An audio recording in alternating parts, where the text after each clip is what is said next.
बच्चा देखते हैं कभी का गार्जियन जब जाता है घर से बदमाशी करता है, उसका काम है बदमाशी करना।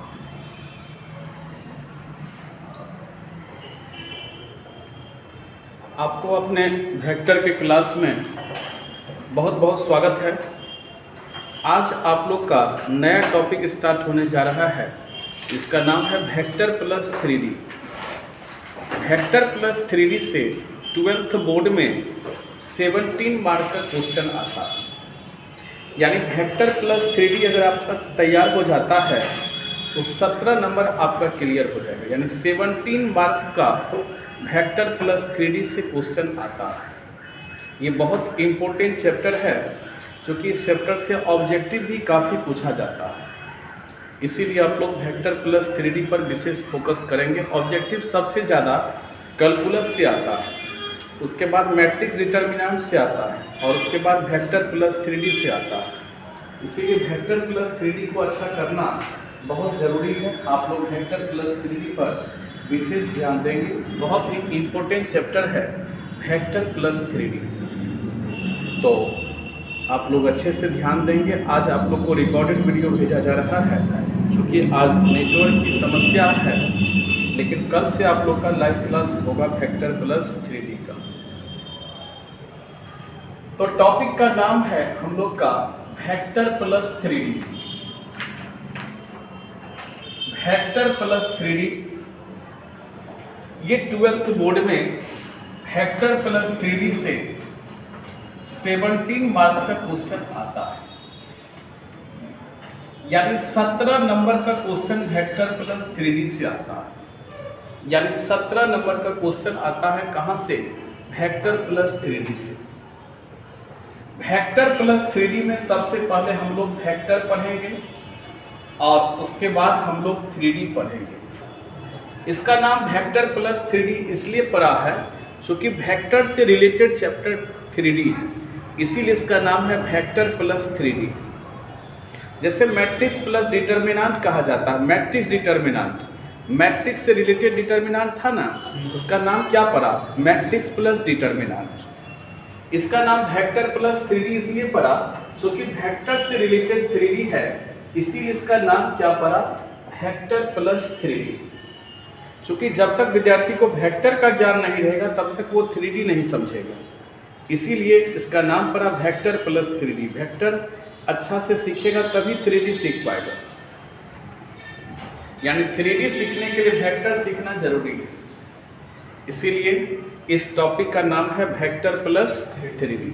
इसमें पहले हम वेक्टर पढ़ाएंगे, उसके बाद हम लोग 3D पढ़ाएंगे। 12th बोर्ड में 17 मार्क का क्वेश्चन आता है, 17 नंबर का क्वेश्चन रहता है इससे वेक्टर। तो सबसे पहले हम लोग पढ़ेंगे physical quantity.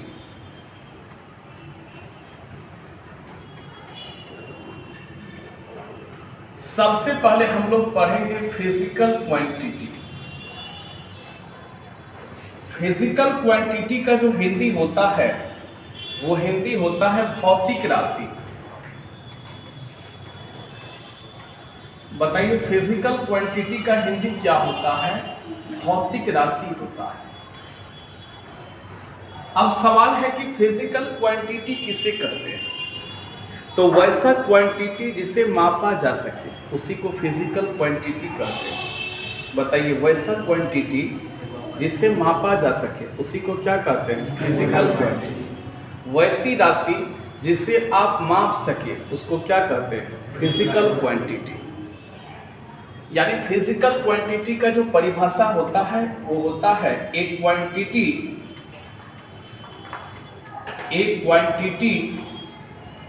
which can be measured,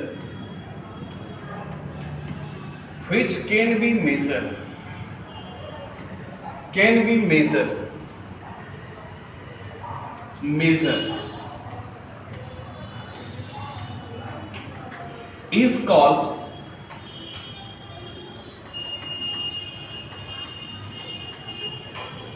physical quantity। Physical quantity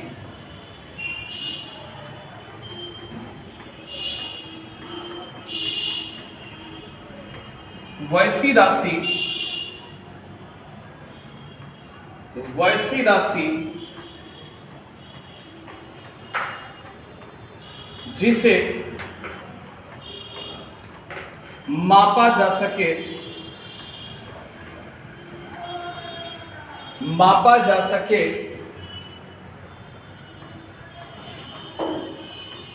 भौतिक राशि कहलाता है।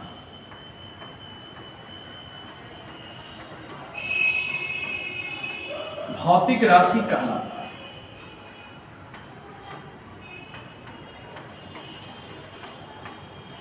वैसे राशि जिसे मापा जा सके, यानी वैसा quantity, a quantity which can be measure, वैसी राशि जिसे मापा जा सके उसी को बोलते हैं स्केलर क्वांटिटी या फिजिकल क्वांटिटी कहा जाता है। मिस्टेक हो गया। वैसी क्वांटिटी, वैसी राशि जिसे मापा जा सके उसी को क्या बोलते हैं? Physical quantity. फिजिकल क्वांटिटी का दो पार्ट है। फिजिकल क्वांटिटी का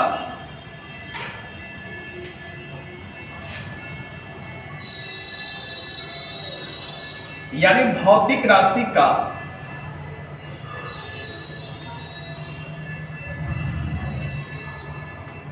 दो पार्ट है। पहला है स्केलर क्वांटिटी या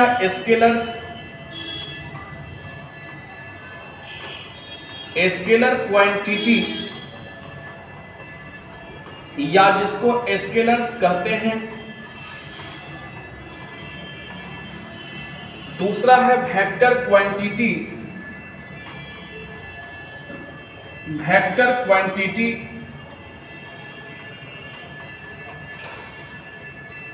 जिसको वेक्टर्स कहते हैं। स्केलर क्वांटिटी या स्केलर्स, इसका मतलब होता है अदिश, और वेक्टर क्वांटिटी या वेक्टर्स इसका मतलब होता है सदिश।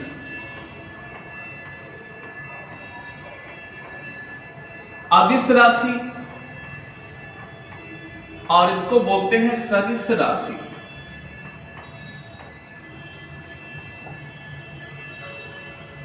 यानी स्केलर क्वांटिटी को ही अदिश राशि कहते हैं और वेक्टर क्वांटिटी को ही सदिश राशि कहा जाता है। अब देखिए स्केलर क्वांटिटी क्या है।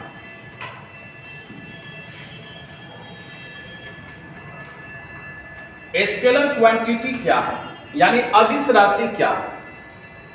ए क्वांटिटी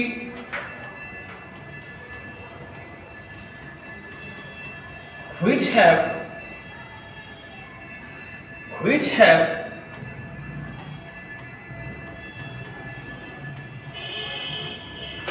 only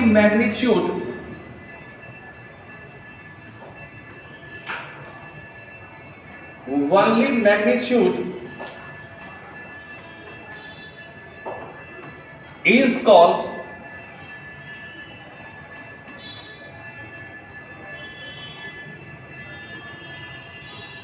स्केलर क्वांटिटी।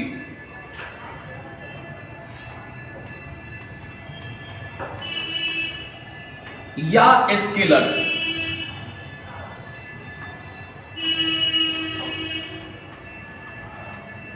वैसी राशि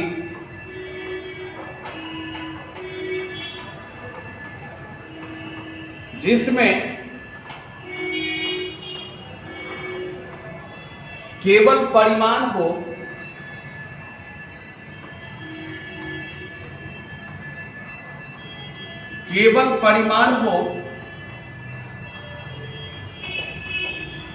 दिशा नहीं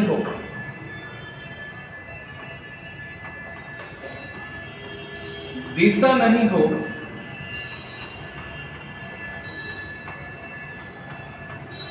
अदिश राशि कहलाता है।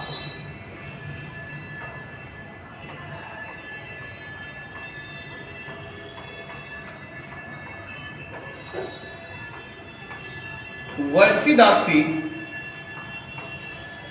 जिसमें केवल मैग्नीट्यूड हो, वैसी राशि जिसमें केवल मैग्नीट्यूड हो, डायरेक्शन नहीं हो। वैसी राशि जिसमें केवल मैग्नीट्यूड हो, डायरेक्शन नहीं हो, उसी को क्या कहते हैं? स्केलर क्वांटिटी या स्केलर्स कहते हैं। स्केलर क्वांटिटी या क्या कहते हैं? स्केलर्स। वैसी राशि जिसमें केवल मैग्नीट्यूड हो, डायरेक्शन नहीं हो, उसी को क्या कहते हैं? स्केलर क्वांटिटी या स्केलर्स कहा जाता है। वैसी राशि जिसमें केवल परिमाण हो, दिशा नहीं हो, उसी को क्या कहते हैं? स्केलर क्वांटिटी या स्केलर्स कहा जाता है। एग्जाम्पल, आप किसी से पूछते हैं कितना टाइम हुआ है, तो वो आदमी बोलता है कि 5:30 हो रहा है। तो क्या आप कभी आज तक पूछे हैं कि 5:30 जो हो रहा है, ये पूरब से हो रहा है कि पश्चिम से हो रहा है? नहीं कह रहे हैं, क्योंकि टाइम के लिए डायरेक्शन की कोई आवश्यकता नहीं होती है, इसीलिए टाइम क्या कहलाएगा? स्केलर कहलाएगा।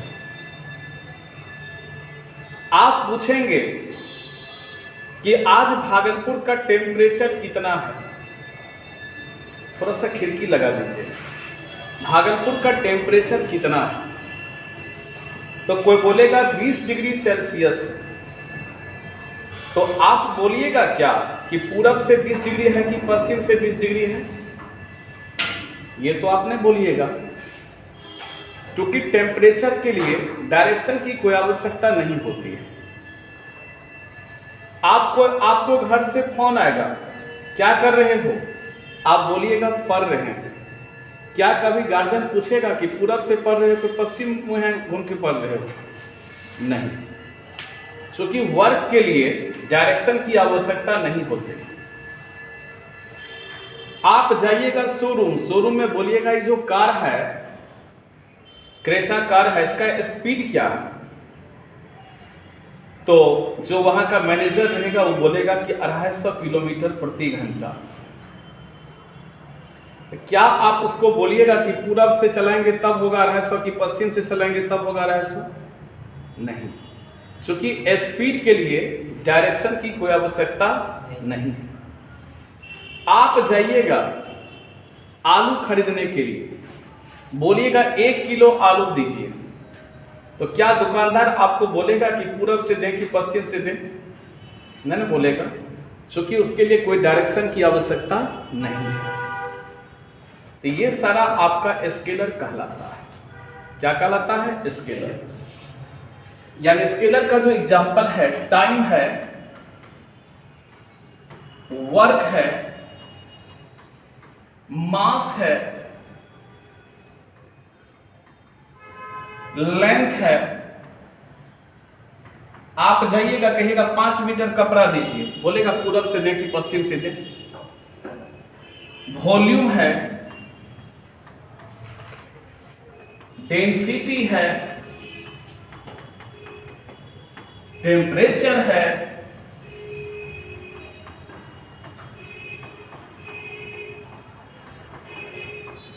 स्पीड है,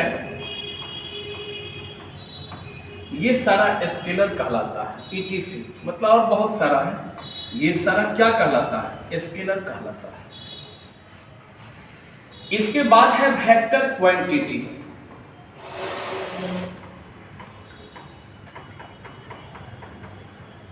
जिसको आप लोग वेक्टर्स कहते हैं।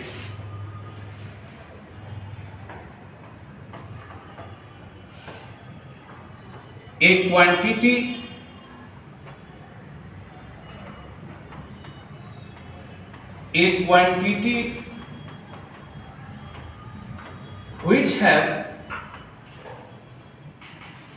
which have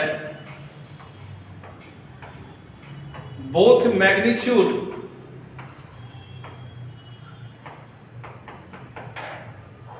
magnitude and direction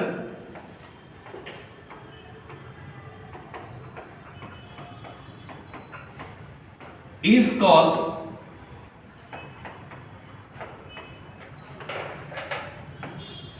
vector quantity.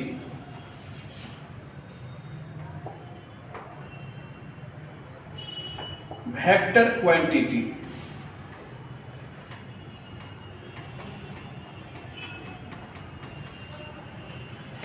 वैसी राशि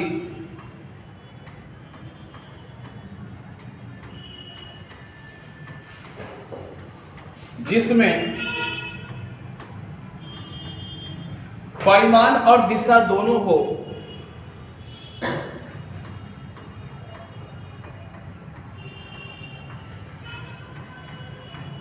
और दिशा दोनों हो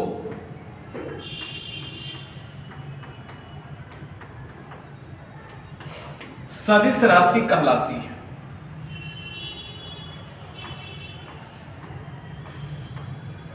सदिश राशि कहलाती है वैसी राशि जिसमें परिमाण और दिशा दोनों, मैग्नीट्यूड और डायरेक्शन दोनों, उसी को सदिश राशि कहते हैं।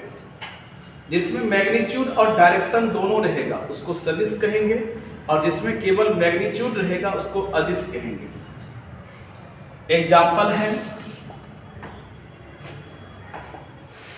एग्जाम्पल है फोर्स।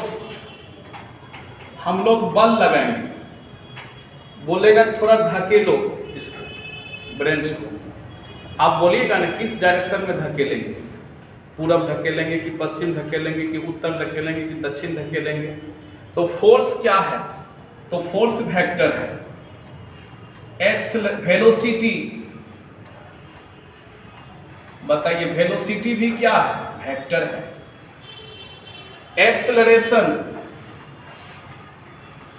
एक्सेलरेशन भी क्या है, वेक्टर है।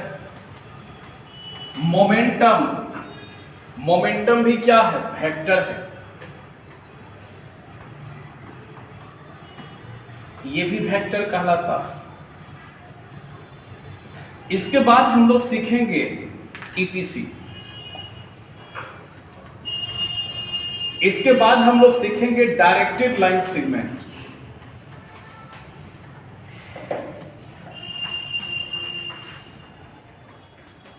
ये डायरेक्टेड लाइन सेगमेंट क्या होता है,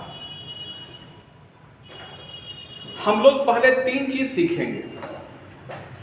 पहला चीज हम लोग सीखेंगे लाइन, उसके बाद हम लोग सीखेंगे लाइन सेगमेंट, और उसके बाद हम लोग सीखेंगे डायरेक्टेड लाइन सेगमेंट। बताओ पहले हम लोग क्या सीखेंगे, लाइन, उसके बाद क्या सीखेंगे, लाइन सेगमेंट, और उसके बाद क्या सीखेंगे, डायरेक्टेड लाइन सेगमेंट। समझिएगा, कलम नहीं चलाइएगा।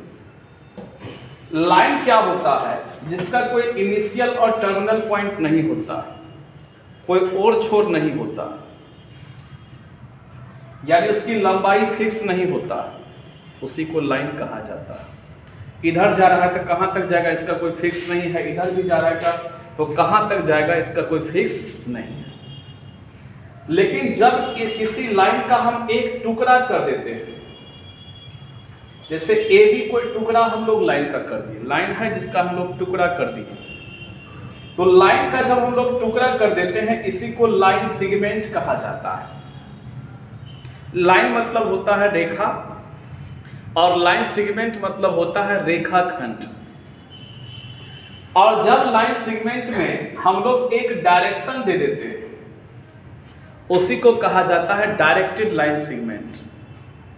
उसी को क्या कहा जाता है, डायरेक्टेड लाइन सेगमेंट। अब डायरेक्टेड लाइन सेगमेंट समझे कि नहीं समझे, लाइन समझे ना, जिसका इनिशियल और टर्मिनल कोई पता नहीं है, जिसका इनिशियल और टर्मिनल पॉइंट पता नहीं हो, इधर कहीं कहाँ तक जाएगा, यानी जिसकी लंबाई कोई निश्चित नहीं हो, उसको लाइन कहते हैं। और लाइन का जब टुकड़ा किया जाता है उसको लाइन सेगमेंट कहते हैं।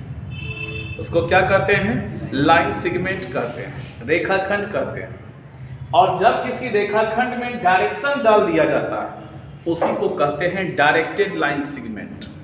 उसी को क्या कहते हैं, डायरेक्टेड लाइन सेगमेंट। यानी डायरेक्टेड लाइन सेगमेंट क्या है, स्ट्रेट लाइन का एक पार्ट है जिसमें डिफिनिट डायरेक्शन रहता है। डायरेक्टेड लाइन सेगमेंट क्या है? तो स्ट्रेट लाइन का एक क्या पार्ट है जिसका डायरेक्शन क्या हो, निश्चित हो। यानी स्ट्रेट लाइन का वैसा पार्ट जिसमें डिफिनिट डायरेक्शन हो, उसी को क्या कहते हैं? Directed line segment. क्या कहते हैं? Directed line segment. It is a part of straight line, A part of straight line, part of straight line, straight line drawn in a definite direction, definite direction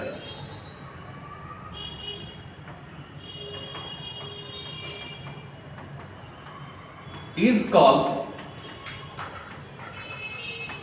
directed line segment.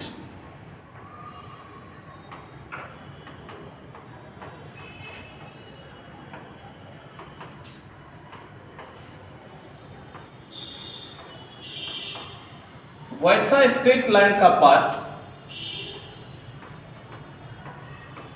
वैसा straight line का part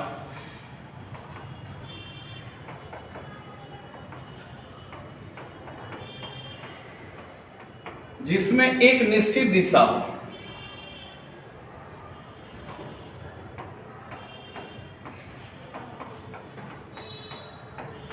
निश्चित दिशा हो,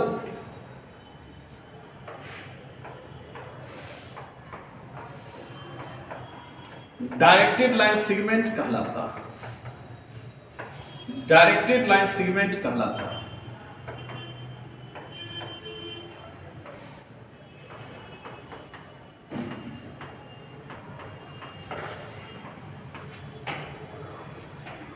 directed line segment समझे, एक तो होता है line. Line मतलब जिसका इनिशियल और टर्मिनल पॉइंट का कोई पता नहीं है, कहां से कहां तक जाएगा।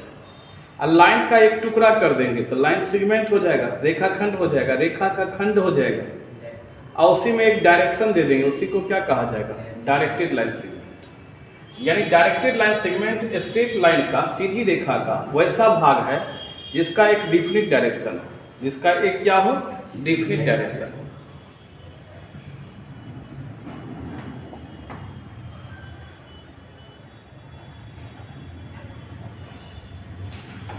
Two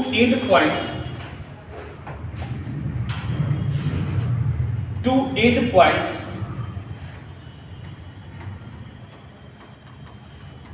of a directed line segment, of a directed line segment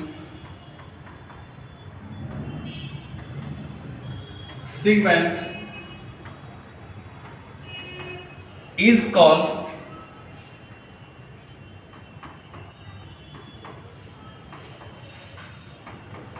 initial and terminal points.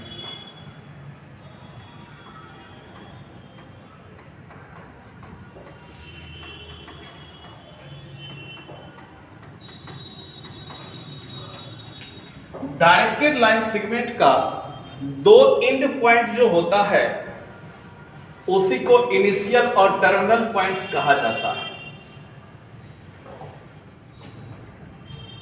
Directed line segment का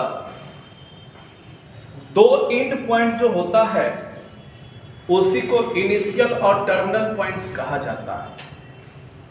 डायरेक्टेड लाइन सेगमेंट का जो दो ठो एंड पॉइंट होता है उसी को क्या कहते हैं? इनिशियल और टर्मिनल पॉइंट कहा जाता है।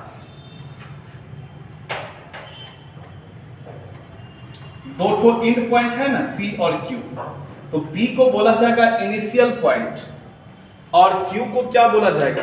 टर्मिनल पॉइंट कहा जाएगा। बताइए, P को क्या बोला जाएगा? इनिशियल पॉइंट, और Q को क्या बोला जाएगा? Terminal point.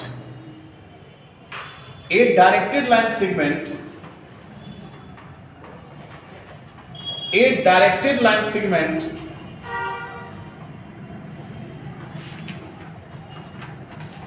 whose initial point is P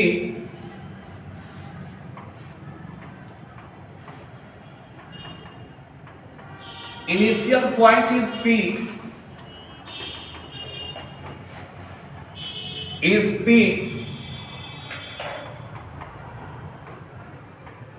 and terminal point is Q,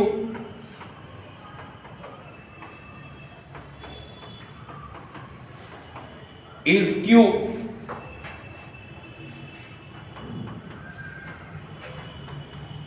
denoted by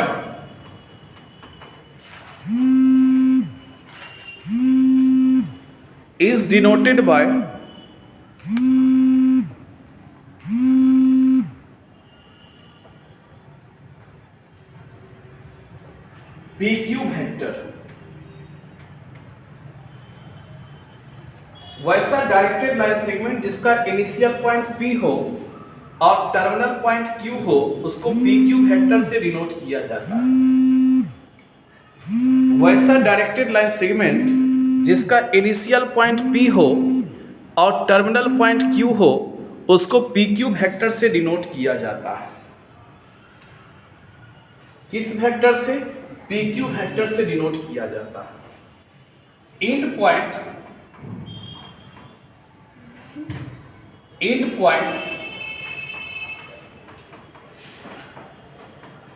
of A directed line segment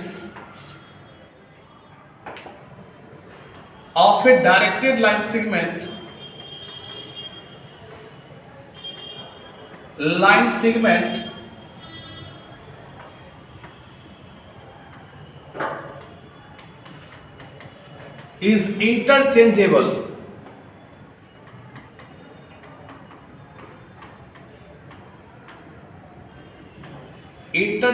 मतलब समझे, and point directed line segment का चेंज नहीं होता।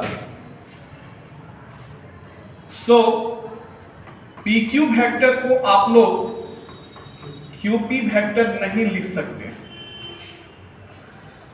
क्योंकि डायरेक्टेड लाइन सेगमेंट का कभी भी एंड पॉइंट चेंज नहीं होता है। इसीलिए आप लोग PQ वेक्टर को आप लोग QP वेक्टर नहीं कर सकते। PQ वेक्टर मतलब क्या हुआ? P से Q की ओर, और QP वेक्टर मतलब क्या हुआ? Q से P की ओर। तो कभी भी PQ वेक्टर को इसको बोलेंगे QP वेक्टर जो कि Q से P की ओर डायरेक्शन है, और यहाँ पर P से Q की ओर डायरेक्शन है, इसी को PQ वेक्टर कहा जाता है। और यहाँ पर Q से P की ओर डायरेक्शन, इसको QP वेक्टर कहा जाता है। यानी डायरेक्टेड लाइन सेगमेंट का एंड पॉइंट कभी चेंज नहीं होता है, इसीलिए PQ वेक्टर को हम लोग QP वेक्टर नहीं लिख सकते हैं। डायरेक्टेड लाइन सेगमेंट के बारे में समझ गए? क्या होता है डायरेक्टेड लाइन सेगमेंट बताइए। Directed line segment straight line का एक पार्ट है जिसका डायरेक्शन डिफिनिट है और उसका लेंथ भी क्या है? फिक्स है। स्ट्रेट लाइन का एक पार्ट है जिसका लेंथ फिक्स है और उसका डायरेक्शन भी क्या है? डिफिनिट है। वही डायरेक्टेड लाइन सेगमेंट कहलाता है। It is a part of straight line. Straight line का एक पार्ट है जिसका डायरेक्शन क्या है? डिफिनिट है। इसको बोलते हैं डायरेक्टेड लाइन सेगमेंट। एक वैसा डायरेक्टेड लाइन सेगमेंट जिसका इनिशियल पॉइंट P हो, टर्मिनल पॉइंट Q हो, उसको PQ वेक्टर से डिनोट करते हैं। डायरेक्टेड लाइन सेगमेंट का एंड पॉइंट कभी भी चेंज नहीं होता है, इसीलिए हम लोग PQ वेक्टर को QP वेक्टर नहीं लिख सकते हैं। समझ गए यहाँ तक? कल हम लोग यहाँ से आगे बढ़ेंगे। कल आपको सिखाएंगे रिप्रेजेंटेशन ऑफ ए वेक्टर, उसके बाद सिखाएंगे कैरेक्टराइजेशन ऑफ वेक्टर, उसके बाद सिखाएंगे नोटेशन ऑफ ए वेक्टर, और फिर हम लोग टाइप्स ऑफ वेक्टर में चलेंगे। Thank you.